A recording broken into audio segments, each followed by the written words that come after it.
So let's talk about Trump's words, the backlash, and what this says about modern-day America. Adelle Nazarian is an American media personality and a political analyst. Welcome, Adelle. David K. Johnston is author, The Making of Donald Trump. He's a Pulitzer Prize winner. He's also known Rob Reiner for more than 37 years. Welcome, David. And also Irina Tsukerman is a human rights and political analyst based in New York. Irina, welcome. Thank you to all of you for your time. Adelle, I'd like to kick it off with you. We've seen... Guys, I can't hear. Guys, I can't. Adelle, can you hear me?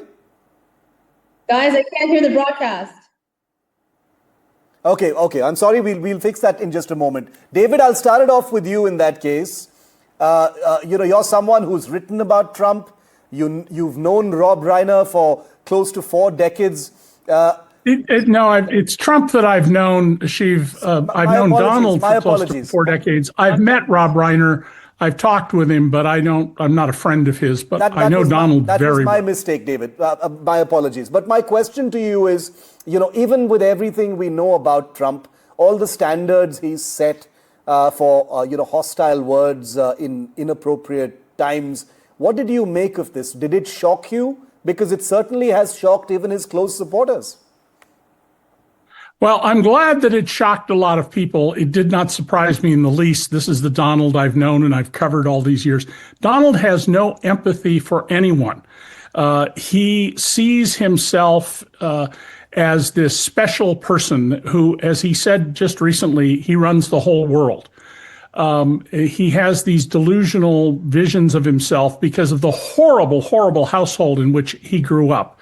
So while Joe Biden and Barack Obama and others issued sympathetic, graceful statements, we get this from Donald Trump. Yes. And by the way, when Charlie Kirk, the right-wing antagonist who Trump spoke about when he was assassinated, when he was killed, Rob Reiner issued the kind of graceful comment you would expect, that no one should be killed over their political views.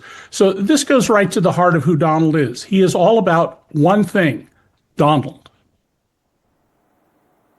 Irina, what did you think of Trump's words, but especially the reactions to it? To those of us watching from afar, it is unusual to see even staunch MAGA supporters practically pleading with Trump and telling him that he's crossed a line.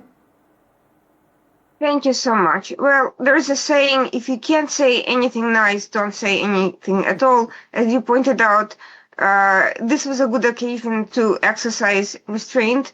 Donald Trump, as the sitting US president, is not obligated to comment on every criminal incident that takes place across the country. And it's no surprise that Hollywood directors and personalities tend to be more left-wing, nor do I think that his criticism of Trump's politics regarding Russia was entirely unfair. There are many on the right who also criticize Donald Trump's apparent accommodations of Putin's demands on Ukraine. And I think any American citizen can feel free to disagree and to question this policy. That doesn't make Reiner deranged, nor does it make his opinion particularly important.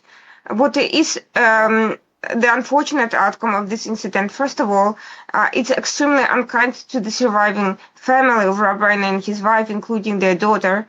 And second, it presents an image of the US president as a very petty person, obsessed with personal vindictiveness and not with leading and uniting the country, especially after tragic incidents. And that's not a good message either to the American people, to our allies abroad, or to the enemies who may use this opportunity to create further divisions. At a time when he's trying to mediate between countries, this is the literal opposite of being statesman-like. Adelle, were you shocked by this? Because Trump had a chance to kind of walk back his words, but he kind of doubled down and said, no, I meant them very much. So thank you for having me on. I wasn't surprised. I have to say President Trump's response was emotionally charged and unmistakably his own style, direct, unvarnished, and deeply personal. But I have to say that the death of Rob Reiner and his wife, Michelle, was a profound tragedy. And you have to keep in mind, regardless of what happens on a personal level and in a political arena, which is very, very bloody. We know that both figuratively and literally, sadly. Rob Reiner was a creative force. He was a gifted filmmaker who gave us literally pieces of work, The Nanny Bride, the Princess Bride, and a few others that literally shaped American culture. And he was a man who also believed deeply in his political convictions, even when he and I profoundly disagreed. But disagreement in life should never erase dignity in death. And I think that's the moment that needs to give us pause here, right? The anger that we have to remember here, the anger that we have in politics, it doesn't just stay on cable news. We all know this very well. It seeps into our real lives, into real families. We know how political divisiveness has torn families apart. And I think that the true meaning of leadership is to set differences aside in death and to speak with compassion and to remind our country that our shared values and humanity, they're the things that must always come first. So yeah. I would look forward to a time where our politics is not so corrosive and divisive as it is today. That ship may have sailed, but I take your point. David, does this do anything to Trump's support base, or does it sort of galvanize it in some twisted way? Because I have seen people with extreme views who are part of the MAGA identity balk at Trump's words and say, this is not right. Something doesn't, sit well with us with this kind of thing. What do you think? Well, there is a hardcore level of support for Trump, probably in the neighborhood of a fifth to a quarter of Americans who, no matter what he does, will support him. And they are largely not well-educated people and not graceful people. But among those who have voted for Trump, we're seeing his popularity decline. He's now in the approval ratings in the 30s in every poll that isn't blatantly Republican poll. And I think you're going to see more of that slippage, though it's going to be based much more on American economics and rising prices than it will be on these kinds of graceless and despicable remarks. And this is something, by the way, in my household we've talked about. Donald has said in the past he hates me more than any other journalist. And one of my children said, well, when you die, one thing's predictable, Dad. Donald will say, good. Yeah. You have a long life. I don't want to switch at the pun. That's horrible, yeah. Yeah. Yeah, not for years. Let's just say not for years. But, but Adelle, he's the president of the United States. It's sometimes easy to forget that. And I'm wondering, with all the many different battles that he's fighting, metaphorically, of course, across the world, do you think world leaders, this is, after all, a Hollywood director we're talking about, it's something which is very much a domestic American story. But Rob Reiner was known across the world, obviously. We know him well here in India. Do you think world leaders will be looking at this as well and thinking, something's changed? So thank you for that. I think that all of Hollywood is international. It's never domestic because American culture through the silver screen is truly a global phenomenon with tremendous impact across the world, right? And Bollywood similarly is doing the same thing across the world. It's really making amazing strides.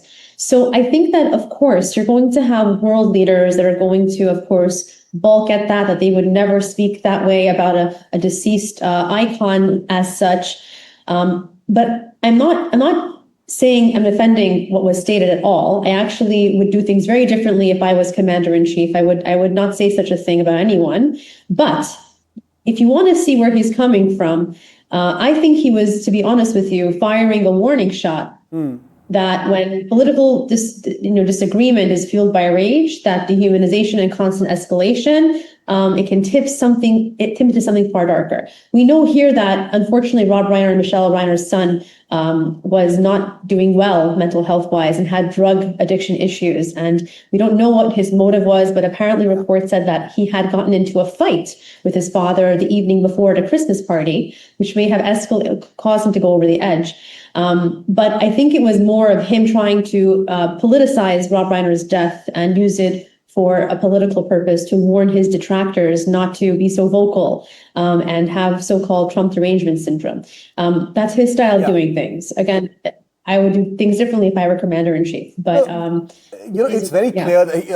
Again, a huge understatement. But the fact that Trump takes things very personally, he clearly holds a grudge, and a death of a person is not going to be enough for him to, be mature about it and put those things aside. But Irina, like I keep saying, this is, after all, the US president. He's a man who globally calls many shots.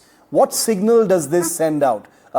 God knows that for over a year now, global leaders have been getting used to Trump's world, as they call it, interpreting his, even non-political utterances as signals of how to navigate and handle Donald Trump.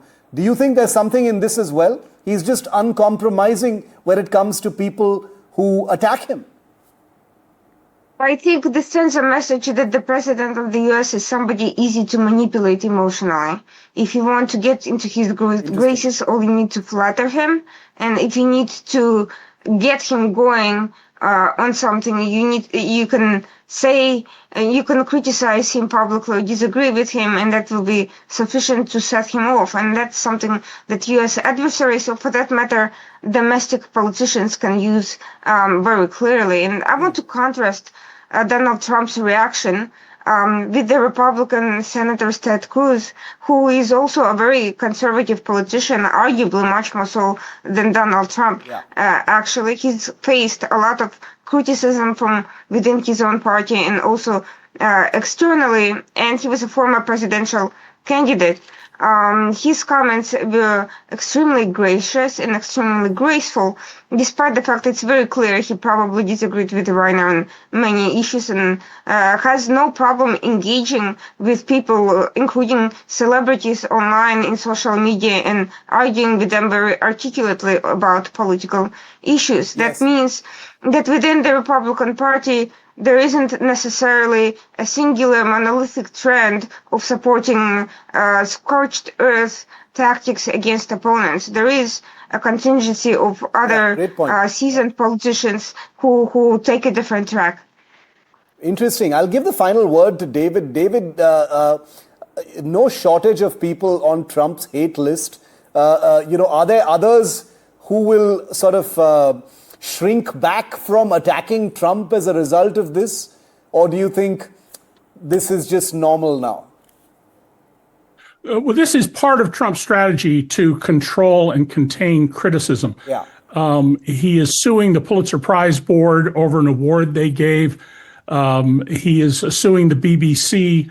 Donald has said many times, you should not be allowed to write or say anything about him unless he approves. I don't know what more dictatorial comment he could take. No, you're right. I think we leave it there, but one only wonders what next when it comes to Trump. There's no shortage of people who are his betas, who will call him out, and I'm just wondering what's going to come next from this entire universe. Thank you very much, Adelle, David, and Irina. Always a pleasure having you from all the way across the world on this discussion that we're having here in India. Mind you, it's something that matters to us very much because we are currently engaged in something of a trade war with Trump. So many of the things he does are important signaling as to how we here in India and our government navigates the Trump administration as well. So thank you all for joining me. It's a wrap here on India Matters. I'll see you at the same time tomorrow. The buck stops here with Padmaja Joshi is next.